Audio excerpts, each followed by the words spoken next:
तर नमस्कार शेतकरी मित्रांनो, पाठीमागनं आपलं तणनाशकाचा स्प्रे चालू आहे, तुम्ही बघू शकता.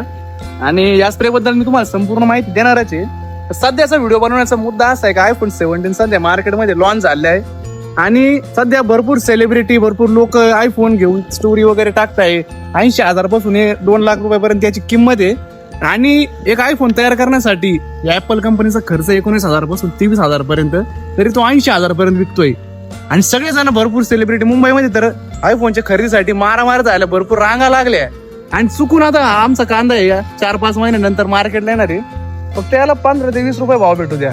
आज लोक डायरेक्ट रडणार आहे आणि कांद्याने रडवलं वगैरे, भरपूर न्यूज चॅनल सुद्धा याच्यावर बोलतात. पण जर का तुम्ही विचार करा, एक आयफोनची किंमत 80,000 आहे, ती घेताना जर का कुणालाच काही वाटत नाही एक आयफोन खरेदी करताना, आणि एक जर कांदा तुम्ही 15-20 रुपयांनी घेताय, तर त्यामध्ये तुम्हाला इतका कमीपणा वाटतो, इतकं ते महाग वाटतंय.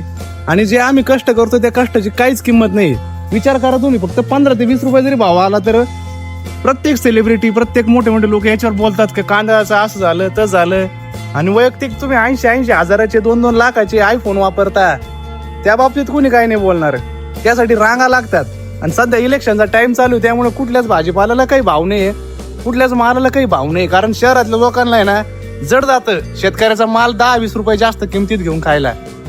आणि या रीतीने आम्ही कष्ट करतोय.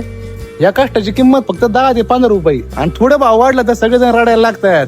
आणि 80 हजार 2 लाखापर्यंत किंमत आहे. लोक धनादन आयफोन 17 घेऊन राहिले. आज मोठ्या शहरामध्ये 50% लोकांकडे आयफोन आहे, तेव्हा त्यांच्या खिशाला झळ नाही लागत. आणि 10 रुपयाचा माल 20 रुपये झाला तर तुमच्या खिशाला झळ लागते. महागाईने मिडल क्लास लोकांचं, शहरातल्या लोकांचं कंबरड मोडला. अशा बातम्या ट्रेंडिंगला येत्या, एबीपी माझा, आपल्या न्यूज चॅनलचे असतील ती. म्हणजे ही रिअलिटी मित्रांनो शेतकऱ्याची. महागाईने कंबरड मोडलं फक्त 20 रुपयात, आणि 80 हजारांनी तुमचं कंबरड नाही मोडत का महागाईने? विचार करायची गोष्ट आहे.